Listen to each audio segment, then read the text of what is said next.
नमस्कार साथियों, जय हिंद मेरे प्यारे बच्चों। लक्ष्य 100 सीरीज में आप सभी का मैं स्वागत करता हूं। मेरे प्यारे साथियों, जैसा कि आप जानते हो, एक सही स्ट्रेटजी, एक सही रणनीति हमारी सफलता को सुनिश्चित करती है, हमारी सफलता को आसान बना देती है। मेरे प्यारे साथियों, एक चीज़ मैं बता दूं, जब भी आप कोई भी कार्य करने जाते हो तो एक प्लानिंग बनाते हो। अगर बिना प्लानिंग का काम करोगे तो कहीं ना कहीं उसका जो रिजल्ट होता है वो आपके अकॉर्डिंग नहीं आता है। राइट। तो हम किसी भी काम को करने से पहले एक रणनीति बनाते हैं, एक स्ट्रेटजी बनाते हैं। तो मेरे प्यारे साथियों, आगामी आपका जो एग्ज़ाम है UP PCS R O R O 2023, उसके अकॉर्डिंग मैं आपके लिए एक बहुत ही बेहतर रणनीति पे काम कर रहा हूँ। मैंने एक प्रोग्राम चलाया है, मैंने एक सीरीज चलाया है जिसका नाम है लक्ष्य 100 सीरीज नाम है। राइट। जो आपके आगामी exam UP PCS R O R O 2023 के लिए स्पेशल चलाया जा रहा है। मेरे प्यारे साथियों, इससे संबंधित हमने और 2 वीडियो बना दिए हैं, जो कि मैंने एक स्ट्रेटजी पे डिस्कस किया है कि यूपी पीसीएस 2023 को अगर आपको क्रैक करना है तो आपकी क्या स्ट्रेटजी होनी चाहिए, आपको कैसे टाइम मैनेजमेंट करना चाहिए, कंटेंट मैनेजमेंट करना चाहिए, उनको कैसे इंप्लीमेंट करना चाहिए, इन तमाम चीज़ों पे मैंने डिस्कस किया है। आप जो है जाके आप तमाम वीडियो को आप देख सकते हो। राइट। ये आज मैं जो डिस्कस करूंगा मेरे प्यारे साथियों, इसमें हम best strategy for UP PCS R O R O 2023, और इसमें हम बात करेंगे इन्वायरमेंट एंड इकोलॉजी, पर्यावरण एवं पारिस्थितिकी की बात करेंगे आपसे। राइट। कि अगर पर्यावरण पारिस्थितिकी का जो है यूपी पीसीएस में बहुत बड़ा रोल होता है, स्पेशली जब हम बात करते हैं यूपी के एग्जामों की, क्योंकि जैसा कि आप जानते हो, जो यूपी होता है वो आईएएस का एक तरह से छोटा भाई होता है। राइट। आईएएस जिस पैटर्न पे काम करता है उसी पैटर्न पे यूपी पीसीएस काम करता है। आपको पता भी है, आईएएस में इकोलॉजी इन्वायरमेंट की भूमिका तेजी से बढ़ी है। इस अगर हम बात करें तो 2010 के बाद, तो जैसे ही इकोलॉजी इन्वायरमेंट की भूमिका आईएएस में तेजी से बढ़ी है, वैसे ही यूपी पीसीएस में भी इसकी भूमिका तेजी से बढ़ी है। एक्चुअल में अगर मैं इकोलॉजी इन्वायरमेंट की बात करूँ तो इस पर एक कहावत चरितार्थ होती है कि देखन में छोटन लगे और घाव करे गंभीर। ये सब्जेक्ट देखने में बहुत छोटा है, इसमें बहुत ज़्यादा आपको माथापच्ची नहीं करना होता है, बहुत ज़्यादा इसमें सर अपना नहीं फोड़ना होता है, लेकिन ये नंबर बहुत देता है। ये वो है जो कहा जाता है कि नंबर लाई पे नहीं मिठाई पे मिलता है, तो ये वही मिठाई है जो थोड़ा है लेकिन आपको बहुत ज़्यादा नंबर देने वाला है। तो मेरे प्यारे साथियों, आज हम बात करेंगे कि यूपी पीसीएस के लिए इकोलॉजी इन्वायरमेंट की आपकी क्या स्ट्रेटजी होनी चाहिए, क्या रणनीति होनी चाहिए, आपको क्या पढ़ना है, कहाँ से पढ़ना है, कैसे पढ़ना है, इन तमाम चीज़ों पे हम डिस्कस करेंगे। राइट। तो आप अंत तक वीडियो में बने रहिएगा ताकि आप समझ पाओ कि इन्वायरमेंट और जो इकोलॉजी है उसकी आपके आगामी exam UP PCS R O R O में क्या भूमिका है, और यहाँ से आप कैसे अपनी सफलता को सुनिश्चित कर पाते हो। तो मेरे प्यारे साथियों, आइए हम स्टार्ट करते हैं। सबसे पहले हम बात करेंगे कि पर्यावरण एवं पारिस्थितिकी जो है, इकोलॉजी इन्वायरमेंट की रोल इन एग्जाम, आपके एग्जाम में इसकी क्या भूमिका है। राइट। तो आपके एग्जाम में क्या भूमिका है, तो मेरे प्यारे साथियों, जैसा कि आप जानते हो, अगर हम बात करते हैं जब यूपी पीसीएस की, किसकी, यूपी पीसीएस की, तो 150 क्वेश्चन आता है। कितना आता है? 150 क्वेश्चन आता है। 150 क्वेश्चन में से अगर हम 30 क्वेश्चन करंट को निकाल दें तो आपके पास 120 क्वेश्चन बचता है, जो कि आपके स्टैटिक पोर्शन सब्जेक्ट से आता है। अगर हम 120 की बात करें तो इकोलॉजी इन्वायरमेंट में से 20 प्लस क्वेश्चन पूछा जाता है। कितना क्वेश्चन पूछा जाता है? 20 प्लस क्वेश्चन पूछा जाता है। तो कहीं ना कहीं इकोलॉजी इन्वायरमेंट की जो भूमिका है आपके एग्जाम में बहुत ही महत्वपूर्ण है। मेरे प्यारे साथियों, जब एक एक नंबर की फाइट हो तो 20 नंबर, जो 20 क्वेश्चन होता है वो बहुत ही महत्वपूर्ण हो जाता है। जैसा कि आप जानते हो कि हर एक जो क्वेश्चन होता है वो अपने आप में बहुत ही महत्वपूर्ण होता है। तो अगर हम ये देखें कि इकोलॉजी इन्वायरमेंट का आपके एग्जाम में क्या रोल है, तो ये तो हम देख रहे हैं कि यहाँ से लगभग 20 प्लस क्वेश्चन आता है, और ये बहुत ही छोटा सिलेबस है। ऐसा नहीं है कि बहुत बड़ा सिलेबस है, आपको परेशान होने की आवश्यकता है, ऐसा भी नहीं है। छोटे सिलेबस में एक्चुअल में मैं बताऊं, इकोलॉजी इन्वायरमेंट एक उस सेक्टर की तरह है जैसे जिन्हें आप पंकज त्रिपाठी को आप जानते हो, नवाजुद्दीन सिद्दीकी को जानते हो। राइट। तो ये क्या थे कि बहुत छोटे एक्टर थे, लेकिन समय के साथ ये एक बड़े एक्टर के जो है कैटेगरी में आके खड़े हो गए, उसके समकक्ष आके खड़े हो गए। राइट। आज पंकज त्रिपाठी है, नवाजुद्दीन सिद्दीकी एक बड़े एक्टर हो गए। वैसे ये इकोलॉजी इन्वायरमेंट कभी बहुत छोटा सीगमेंट होता था, लेकिन आज ये वहाँ पे खड़ा है जहाँ जैसे history, geography, science and tech, right, उसके बाद आपका पॉलिटी है, इकोनॉमी है, उनका जितना वेटेज होता है एग्जाम में उतना ही वेटेज होता है इकोलॉजी इन्वायरमेंट का। तो और उनसे बहुत ही छोटा है। आपको ज्योग्राफी हिस्ट्री पढ़ना है तो बहुत ज़्यादा पढ़ना पड़ेगा, ज्योग्राफी बहुत ज़्यादा पढ़ना पड़ेगा, इकोनॉमी बहुत ज़्यादा अपडेट पढ़ना पड़ेगा। लेकिन यहाँ पे हम देखते हैं क्या, हम यहाँ पे देखते हैं कि ये एक छोटा सा सेगमेंट है लेकिन बहुत ज़्यादा नंबर देने वाला है आपको। अब जब हम इकोलॉजी इन्वायरमेंट की बात करते हैं साथियों, तो इकोलॉजी इन्वायरमेंट में दो पार्ट आता है, एक तो करंट बेस आता है, एक स्टैटिक पार्ट आता है। जो करंट पार्ट आता है वो आपको अपडेट होना पड़ेगा करंट से, राइट। तो यहाँ से भी 4 से 5 क्वेश्चन बनते हैं, और जो स्टैटिक पार्ट होते हैं वहाँ से प्रश्न बनते हैं। अगर जब हम बात करते हैं करंट पार्ट की, तो करंट पार्ट में जो न्यूज़ में होता है वहाँ से स्टैटिक पार्ट में जो प्रश्न बनते हैं मेरे प्यारे साथियों, अगर हम देखें तो ध्यान में दें तो 3 तरह से प्रश्न बनते हैं। स्टैटिक पार्ट में 3 तरह से प्रश्न बनते हैं इसमें ना। एक तो कंसेप्ट बेस होंगे, राइट। कैसे प्रश्न बनेंगे आपके, कंसेप्ट बेस होंगे। एक फैक्ट होते हैं, लगभग मान के चलना है आपकी 10 क्वेश्चन एकदम कंसेप्चुअल आता है। इकोलॉजी एनवायरनमेंट की एक खासियत है, इसमें जो प्रश्न बनते हैं ना वो एकदम कंसेप्चुअल होते हैं, राइट। और दूसरा जो है मान के चलना कि आपका 5 क्वेश्चन जो होता है वो फैक्चुअल होता है, इसमें वन लाइनर होंगे, फैक्चुअल होंगे। लेकिन उसके बाद जो 5 क्वेश्चन होगा वो आपका कंसेप्ट प्लस फैक्ट दोनों को मिला के बनेगा ये 5 क्वेश्चन। तो इस तरह से इसका जो है एक तरीका है। अब हम देखते हैं रोल इन योर लाइफ। मेरे प्यारे साथियों, इकोलॉजी एनवायरनमेंट आपके एग्जाम के लिए तो जो महत्वपूर्ण है ही, आपके जीवन के लिए भी बहुत ज़्यादा महत्वपूर्ण है, राइट। आप जो कुछ भी करते हो इकोलॉजी एनवायरनमेंट में, जो कुछ आपके आसपास है, जो कुछ आप देखते हो, कहा जाता है ना कि पर्यावरण क्या होता है, परिधन आवरण। जो आपके चारों तरफ आपको घेरे हुए है वही क्या है, पर्यावरण है। इसके बीच में जो आपका इंटरेक्शन हो रहा है, अगर हम पर्यावरण संरक्षण अधिनियम 1986 के अनुसार डिफिनीशन देखें तो 1986 का अधिनियम कहता है कि कोई भी अगर जीव है तो उसके आसपास जो भी जैविक अजैविक घटक हैं उसको क्या है, घेरे हुए है। साथ में जीव और इन जो कंपोनेंट्स है इनके बीच में जो क्रिया प्रतिक्रिया हो रही है उसको क्या कहते हैं, पर्यावरण कहते हैं, राइट। तो इन तमाम चीज़ों को हम क्लास में देखेंगे। तो ये हमने देख लिया कि हमारे जीवन में भी इसका बहुत ही महत्वपूर्ण है। हमारी सांसों में हम कहते हैं कि पोल्यूशन बहुत ज़्यादा बढ़ रहा है, गर्मी बहुत ज़्यादा बढ़ रही है। जब हम कहते हैं पोल्यूशन बहुत ज़्यादा बढ़ रहा है तो पर्यावरण सीधा आपका जुड़ गया। पोल्यूशन क्यों बढ़ रहा है, पोल्यूशन के कौन कौन से कारण है, एयर पोल्यूशन है, वाटर पोल्यूशन है, जो है मृदा पोल्यूशन है। तो इन तमाम चीज़ों को हम देख लेते हैं।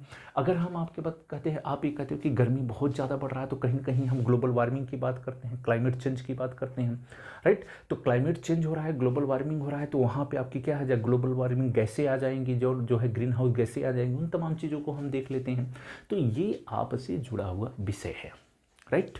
तो इन तमाम चीज़ों को हम देखते हैं। जैसे अभी हाल ही में आपने न्यूज़ में देखा होगा कि न्यूज़ में जो मौसम विभाग है वो एनालिसिस करा है कि इस बार फरवरी का जो महीना है अभी बीते कई सालों से बहुत ज़्यादा गर्म है। ऐसा क्यों है, अचानक गर्मी बढ़ गई है? तो कहीं ना कहीं ये क्लाइमेट चेंज, ग्लोबल वार्मिंग की बात की जा रही है, राइट। उन्हीं पोल्यूशन की बात की जा रही है, चाहे वो कार्बन डाइऑक्साइड हो, मीथेन हो, या तमाम CFC गैसें हों, राइट, नाइट्रस ऑक्साइड हो। ये क्या कर रही हैं, गर्मी को बढ़ा रही हैं। इन चीज़ों को देखेंगे। अब दूसरा जो प्रश्न इंपॉर्टेंट है मेरे प्यारे साथियों, what to read. Ecology environment में, पर्यावरण एवं पारिस्थितिकी में ये है कि हमें क्या पढ़ना चाहिए, व्हाट टू रीड, हमें क्या पढ़ना चाहिए। तो ये चीज़ें मैं आपको पढ़ाने वाला हूँ। इन चीज़ों पे हम डिस्कस करेंगे जो आपके एग्जाम के दृष्टिकोण से बहुत ही महत्वपूर्ण है। मेरे प्यारे साथियों, एक चीज़ मैं बता दूँ, मैं आपसे एकदम पॉइंट टू पॉइंट डिस्कस करने वाला हूँ। इधर उधर घुमा के बातें करना फालतू बातें होती है। आपके पास बहुत ज़्यादा समय नहीं है, लगभग 60 डेज है। तो एकदम हम लोग कैसे चलेंगे, पॉइंट टू पॉइंट चलेंगे और उन्हीं पॉइंट को देखेंगे जहाँ से आपके क्वेश्चन बनते हैं, जहाँ से क्वेश्चन बनने की नेक्स्ट एग्जाम में संभावना है। तो उन सारी चीज़ों को हम कवर करेंगे। तो व्हाट टू डू इट, देखो सबसे पहले हम देखेंगे इन्वायरमेंट एंड सस्टेनेबल डेवलपमेंट, पर्यावरण एवं सतत विकास। ये चैप्टर हमारा पहला होगा, हम यहाँ से शुरू करेंगे। मेरे प्यारे साथियों, एक चीज़ बता दो, यहाँ से आपके 3 से 4 क्वेश्चन आपके एग्जाम में आएंगे। 3 से 4 हर साल। पर्यावरण से और सस्टेनेबल डेवलपमेंट से 2 क्वेश्चन हर साल आता है। और ये जो क्वेश्चन होता है कंसेप्चुअल भी हो सकता है और फैक्चुअल भी हो सकते हैं, राइट। तो यहाँ से 3 से 4 क्वेश्चन आपको देखने के लिए मिलेंगे। इकोसिस्टम से आपको 2 क्वेश्चन जरूर देखने के लिए मिलता है, पारिस्थितिकी तंत्र से। और यहाँ का जो प्रश्न होता है एकदम कंसेप्चुअल होता है। तो इस चीज़ों को हम डिस्कस करेंगे। बायोडाइवर्सिटी, जब जैव विविधता की बात करते हैं साथियों, तो जैव विविधता से भी प्रश्न देखने के लिए मिलेगा आपको। 2 क्वेश्चन आपको देखने के लिए मिलेगा। और ये 2 क्वेश्चन में से एक क्वेश्चन आपका जो होता है वन लाइनर होता है, फैक्चुअल होता है या मिलान से संबंधित होता है, और एक क्वेश्चन आपका कंसेप्चुअल बना सकता है। क्लाइमेट चेंज की बात करेंगे तो क्लाइमेट चेंज से भी आपको 3 क्वेश्चन देखने के लिए मिलेगा, कम से कम 3 क्वेश्चन देखने के लिए मिलता है। क्लाइमेट चेंज चूँकि एक बहुत ही बड़ा सेगमेंट है, इसमें तमाम चीज़ों को हम देखते हैं कि क्लाइमेट किन कारणों से, इसी में हम वो देखेंगे कि CFC ग्लोबल वार्मिंग गैसें कौन कौन सी हैं, CFC तमाम गैसों को इसमें डिस्कस करेंगे। इसके साथ ही ये देखेंगे कि भारत सरकार द्वारा या अंतर्राष्ट्रीय स्तर पर कौन से रूल्स बनाए गए हैं, कौन से संगठन है, कौन से ऑर्गेनाइजेशन है, कौन कौन से सम्मेलन हो रहे हैं, कॉन्फ्रेंस, तमाम चीज़ों को देखेंगे। और एक चीज़ और मैं बता दूं साथियों आपको, जब हम इन्वायरमेंट एंड सस्टेनेबल डेवलपमेंट पढ़ेंगे ना, तो इसी के साथ ही 2 चीज़ हम साथ साथ लेके चलेंगे कि जैसे इन्वायरमेंट और सस्टेनेबल डेवलपमेंट से संबंधित कौन से एक्ट बने हुए हैं, कौन से ऑर्गेनाइजेशन है, नेशनल और इंटरनेशनल पे कौन कौन सी संस्थाएं काम कर रही हैं, plus current affair, plus current, यहीं पे चैप्टर वाइज देखते चलेंगे। जब इकोसिस्टम पढ़ेंगे तो इकोसिस्टम से संबंधित कौन सी संस्थाएं हैं, कौन से संगठन हैं, कौन से जो है एक्ट बने हुए हैं, कौन से कॉन्फ्रेंस हैं, और करंट अफेयर क्या है, बायोडाइवर्सिटी से संबंधित कौन सी संस्थाएं हैं, कौन से एक्ट हैं, कौन से सम्मेलन हैं, नेशनल इंटरनेशनल स्तर पे करंट को देखेंगे। क्लाइमेट चेंज में भी यही, तो इन चीज़ों को हम इंक्लूड करते चलेंगे चैप्टर के साथ ही, राइट। क्लाइमेट चेंज, उसके बाद हम फॉरेस्ट देखेंगे, वाइल्ड लाइफ सेंचुरी देखेंगे, टाइगर रिजर्व देखेंगे मेरे प्यारे साथी, वन्य जीव अभ्यारण्य, टाइगर रिजर्व, जलमंडल क्षेत्र, वेटलैंड, इन तमाम चीज़ों की भी हम क्लास लेंगे। और यहाँ से प्रश्न 1 से 2 प्रश्न आपको देखने के लिए एग्जाम में मिलता है, तो इन चीज़ों को भी हम देखेंगे, राइट। इसके अलावा हम एनर्जी देखेंगे।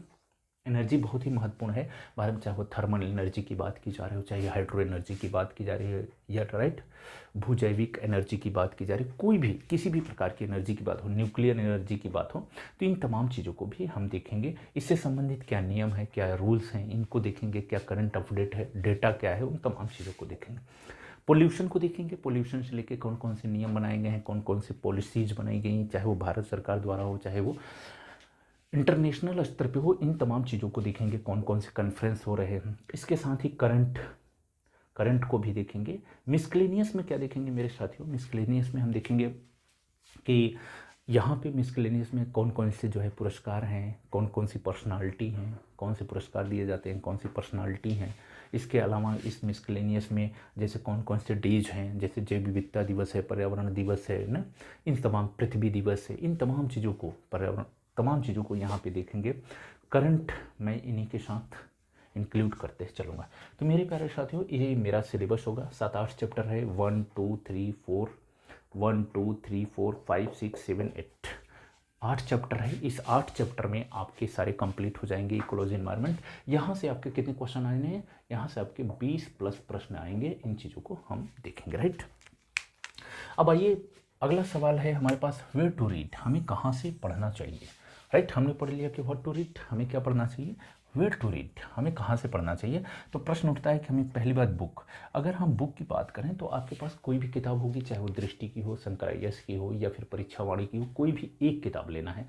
कहा पंडित जवाहरलाल नेहरू जी हमेशा एक बात कहते थे कि कई किताबों से पढ़ने से अच्छा है कि एक किताबों को कई बार पढ़ो। तो आपको कोई एक किताब चाहिए, ठीक है, तो कोई भी एक किताब आप ले सकते हो। इसके साथ हम क्या देखेंगे, घटना चक्र आपको जरूर पढ़ना है, तो घटना चक्र को हम देखेंगे। अगर इन तमाम चीज़ों को भी आप नहीं देखते हो तो आप हमारे क्लास नोट्स को देखिए। हम जो क्लास लेंगे, क्लास नोट्स जो आपको प्रोवाइड कराएंगे, उस चीज़ को आप देखते रहेंगे तो आपका काम हो जाएगा। मेरी क्लास से मैं बता दूं साथियों, अगर 20+ क्वेश्चन पूछा जाता है तो 20 में से 18 क्वेश्चन आपको मेरी क्लास से देखने के लिए मिलेगा, राइट। इसीलिए मैं 100 जो है सीरीज चला रहा हूँ। इस सीरीज का मूल ही उद्देश्य है कि आप 150 में से 100 करके आओ। इसका मतलब समझना, जैसे देखो 150 क्वेश्चन आता है, 150 में आप 130 अटेम्प्ट करते हो। ऐसा तो है नहीं कि 150 के 50 अटेम्प्ट करोगे, 130 करते हो तो 130 में से आपके 100 सही होंगे। मान लीजिए कि आपके 30 क्वेश्चन क्या हो गए, गलत हो गए, तो 30 क्वेश्चन के 10 क्वेश्चन आपके निगेटिव मार्किंग में कट जाएंगे और आपके 100 में से 10 घटा देंगे, 90 क्वेश्चन आपके सही होंगे। और जैसा कि आप जानते हो कि अगर हम पिछला रिकॉर्ड देखें तो अगर आपके प्रीलिम्स में 90 क्वेश्चन कट पिट के सही होते हैं तो आपका सिलेक्शन हो जाएगा। तो इन चीज़ों को देखना है। अगला है हाउ टू रीड, हमें पढ़ने का तरीका क्या होना चाहिए, हमें कैसे पढ़ना चाहिए, बहुत ही मस्ट है। इकोलॉजी एनवायरनमेंट को हम कैसे पढ़ेंगे, तो इसमें आता है पहले तो हम रीडिंग करेंगे, फिर चीज़ों को 5 डेज तक आप क्या करोगे, रीडिंग करोगे। 5 दिन आपको पढ़ाएंगे हम, 5 दिन आपको पढ़ना है मेरे साथ, राइट। छठे दिन 6 डेज हम क्या करेंगे, 6th जो छठा दिन होगा मेरे प्यारे साथियों, छठे दिन हम क्या करेंगे, रिवीजन करेंगे। जो हमने आपको 5 दिन पढ़ाया है उन सारी चीज़ों को हम एक क्लास में आपको रिवाइज कराएंगे। उसके बाद हम 7th अगले दिन आपका टेस्ट लेंगे। अगले दिन क्या होगा? टेस्ट होगा 7th, राइट। तो जो 7th डे होगा उस दिन हम आपका क्या करेंगे? टेस्ट लेंगे। इस तरह से हम एक सही रणनीति के अनुसार आगे बढ़ेंगे, राइट। तो मेरे प्यारे साथियों, इस तरह से हमने देखा कि इकोलॉजी एनवायरनमेंट में हमारे जो है रोल है, क्या एग्ज़ाम में इसका रोल है, हमें व्हाट टू रीड, कैसे पढ़ना है, क्या पढ़ना है, कहाँ से पढ़ना है और कैसे पढ़ना है, इन चीज़ों पे हमने डिस्कस किया, राइट। इससे पहले मैंने एक जो है इकोनॉमी की स्ट्रेटजी पे डिस्कस किया है कि आपको क्या पढ़ना है, कहाँ से पढ़ना है, कैसे पढ़ना है। उस वीडियो को भी जाके आप देख सकते हो, राइट। आगे हम पॉलिटी पे डिस्कस करेंगे कि पॉलिटी को हमें कैसे रीड करना चाहिए, क्या पढ़ना चाहिए, कहाँ से पढ़ना चाहिए, हमारी स्ट्रेटजी क्या होनी चाहिए, पॉलिटी से हमारा मैक्सिमम क्वेश्चन कैसे सही हो। इन तमाम चीज़ों पे हम अगली वीडियो में डिस्कस करेंगे। तब तक के लिए आप सभी को मेरा नमस्कार। जय हिंद।